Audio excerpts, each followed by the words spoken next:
جبکہ کلام ہمیں کہتا ہے کہ ہر طرح کا غصہ قہر اپنے اندر سے نکال کر اور ہر وقت دعا کرو اور خوش رہو اور پیار میں رہو۔ تو میرے عزیزو، یہاں پر ابراہیم کو خدا نے کیوں برکت اتنی بڑی دی؟ کیونکہ اس لیے کہ وہ صلح کا طالب ہوا، وہ اس نے اپنے بھائی سے جھگڑے کو ختم کیا۔ آج اگر ہمارے خاندانوں میں کسی کی لڑائی ہے تو کوشش کریں کہ ان کو صلح کرائیں، ان کی آپس میں۔ اگر کسی کے ساتھ آپ ناراض ہیں تو آپ صلح کریں اس کے ساتھ جا کر، کیونکہ خدا کہتا ہے معاف کرو تو معاف کیے جاؤ گے۔ اگر ہم چاہتے ہیں کہ ہماری معافی ہو ہمارے گناہوں کی، تو ہم پہلے دوسروں کو معاف کریں۔ اگر ہم معاف نہیں کریں گے تو یہ سوچ لو کہ ہمارے گناہ جو ہیں وہ بھی کبھی نہیں بخشے جائیں گے۔ یہ بہت بڑی خدا نے ایک شرط رکھ دی ہے، معاف کرو تو معاف کیے جاؤ گے، خدا کے کلام میں لکھا ہوا ہے، میں نہیں کہہ رہی۔ اس لیے ہمیں جو ہے وہ معاف کرنا ہے۔ اگر ہم معاف نہیں کرتے تو ہم بھی کبھی بھی معاف نہیں کیے جائیں گے۔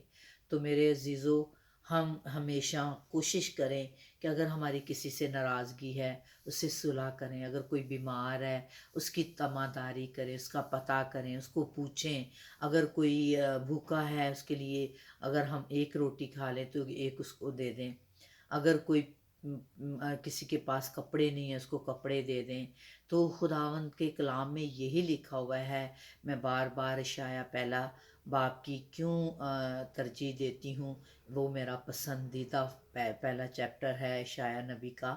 اگر آپ پڑھیں تو آپ کو پتہ چلے گا کہ خداوند کن چیزوں سے خوش ہے ہم سے۔ ہم بے شک کچھ بھی کر لیں، دعائیں کریں، روزے رکھیں، لیکن اگر ہمارے میں محبت نہیں ہے تو ہم کچھ بھی نہیں ہے، کیونکہ ہمارا فیتھ ہی یہ ہے کہ یسوع محبت ہے، اور ہمارا فیتھ یہ ہے۔ ہمارا لوگ کہتے ہیں کہ کرسچن مذہب، یہ مذہب نہیں ہے، یہ فیتھ ہے، یہ پیار پہ بنیاد ہے۔ اگر ہمارے میں محبت نہیں ہے تو ہم مسیح نہیں ہیں۔ خدا کا کلام کہتا ہے کہ اگر ہمارے میں محبت نہیں ہے تو ہم جھوٹے ہیں، ہم خدا کو نہیں جانتے۔ تو یہ ہے کہ اس لیے میرے عزیزو، ایک دوسرے سے پیار کریں اور ابراہیم والی برکت حاصل کریں۔ اگر ہم خدا کے ساتھ زیادہ قریبی رفاقت چاہتے ہیں تو ہمیں صلح کی راہ پر چلنا ہوگا۔ اگر ہم خدا سے رفاقت رکھنا چاہتے ہیں اور خدا کے نزدیک آنا چاہتے ہیں تو ہمیں صلح رکھنی ہے۔ اگر ہم چاہتے ہیں کہ ہاں ہم ایک نام کے کرسچن ہیں، ہم بول دیتے ہیں ہر کسی کو ہم کرسچن ہیں، ہم کرسچن ہیں، تو وہ پھر آپ کی اپنی مرضی ہے۔ لیکن خدا کہتا ہے اگر ہم خدا کے ساتھ قریبی رفاقت چاہتے ہیں تو ہمیں صلح کی راہ پر چلنا ہے۔ ابراہیم نے اپنے قریبی رشتہ دار سے بڑا فخرانہ، فراخ دلانہ سلوک کیا اور اسے بہترین زمین چن لینے کا موقع دیا۔ اگر ہم صلح کی خاطر خود انکاری کرتے ہیں تو خداوند اس کے بدلے بہت زیادہ دیتا ہے، بہت زیادہ دیتا ہے خدا باپ۔ اگر ہم صلح کے طالب ہوتے ہیں، اگر ہم اپنی خودی کو اپنے اندر سے نکال دیتے ہیں، ہم کہتے ہیں نہیں، ہم جو ہے ہم دوسروں کو اپنے آپ سے اچھا تر جانیں، بہترین جانیں دوسروں کو۔ ہم یہ نہیں کہیں میں بہت اچھا ہوں دوسرا تو بہت خراب ہے، میں بہت دعا والا ہوں دوسرے تو گناہ گار ہیں۔ خداوند یسوع مسیح گناہ گاروں کے لیے آیا تھا۔ دیکھیں اگر ہم زکی کے دیکھیں تو کیسے خدا باپ اس کے گھر میں گیا، اس کے گھر میں کھانا کھایا، وہ گناہ گار تھا۔ خدا یسوع مسیح گناہ گاروں کے لیے آیا ہے۔ اگر ہم اپنے آپ کو چھوٹا بنائیں گے تو ہمیں خدا باپ قبول کرے گا۔ اگر ہم اپنے آپ کو نیچا کریں گے، اس لیے کلام میں لکھا ہوا ہے جب تم کسی ضیافت میں جاؤ تو پیچھے جا کے بیٹھو۔ یہ نہیں کہ میں آگے والی کرسی پہ بیٹھ جاؤں، پیچھے بھلے کسی کو جگہ ملے یا نہ ملے، نہیں، دوسروں کے لیے اچھا چاہو، دوسروں کو اپنے سے بہترین جانو، اچھا جانو۔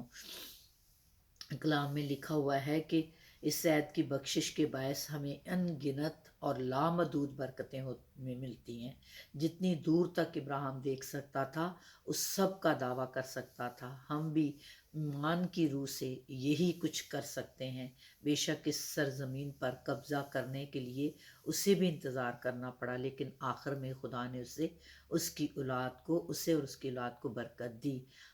ہم جو کچھ کرتے ہیں اس کے لیے ہمیں بے شک انتظار کرنا پڑتا ہے، بے شک ہمیں جو ہے وہ ہمیں ایک دم بعض دفعہ ہم دعا کرتے ہیں تو اس کا رزلٹ نہیں ملتا، لیکن خدا ہماری دعاؤں کو رد نہیں کرتا، وہ ہماری دعاؤں کو ضرور جواب دیتا ہے۔ وہ زندہ خدا ہے، وہ ہمارے سے باتیں کرتا ہے۔ اگر ہم روز کلام پڑھیں تو ہمیں محسوس ہوگا کہ آج میں کیا کرنے والا ہوں، کلام میں ہمیں مل جاتا ہے، خدا ہمیں بتا دیتا ہے کہ اگر ہم غلط راہ پر جا رہے ہوتے ہیں تو خدا ہمیں کہتا ہے کہ نہیں، وہ ڈنڈی مارتا ہے کہ نہیں، یہ نہیں، تیرے لیے یہ صحیح نہیں ہے۔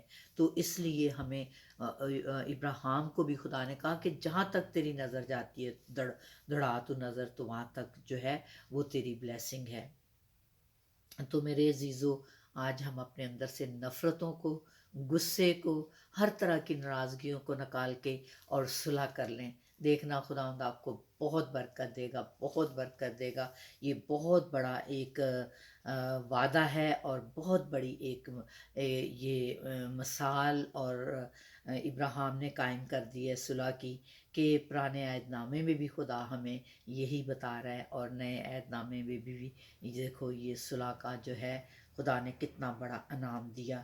جب ہم خداوند کو خوش کرتے ہیں تو وہ ہمیں موقع دیتا ہے کہ اپنی نظریں، موقع دیتا ہے کہ اپنی نظریں ہر طرف دڑھائیں اور دیکھیں کہ سب چیزیں ہماری ہیں، حال کی ہوں یا مستقبل کی۔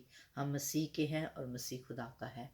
تو ہمیں جو ہے ہم یہ کر کے دیکھیں، خدا ہم کہہ رہا ہے کہ ہم کر کے دیکھیں، تو پھر دیکھیں ہم کہ ہمیں خدا کتنی برکتیں دے گا جب ہم صلح کا۔ اور ہم خود بھی اگر دیکھیں اپنے دل میں، کیا ہم اگر ناراض ہوتے ہیں یا ہم اپنے رشتہ داروں عزیزوں سے یا ناراضگی دل میں رکھتے ہیں تو ہمیں خود بھی برا لگتا ہے، ہمیں خود بھی اپنی اندر دکھ پہنچتا ہے، تو ہم اپنی جان کو بھی دکھ دیتے ہیں۔ تو اگر ہم اپنی جان کے سگے نہیں ہیں تو دوسروں کے کیسے ہوں گے؟ تو اس لیے ہم اگر دوسروں سے صلح کرتے ہیں تو ہم بڑی خوشی محسوس کرتے ہیں۔ تو میرے عزیزو، ہم یہ ساری چیزیں جو ہیں آج اپنے دلوں میں سے نکال کر صلح کا ہاتھ بڑھائیں۔ اگر وہ نہیں بولتا اس کو فون کریں، اس سے سلام کریں، اس سے بات کریں، تو خداوند آپ کو ابراہیم کی برکت دے گا۔ آپ سب کو خداوند آج کے کلام کے وسیلے سے اور مجھے بھی برکت دے۔ Thank you so much, God bless you.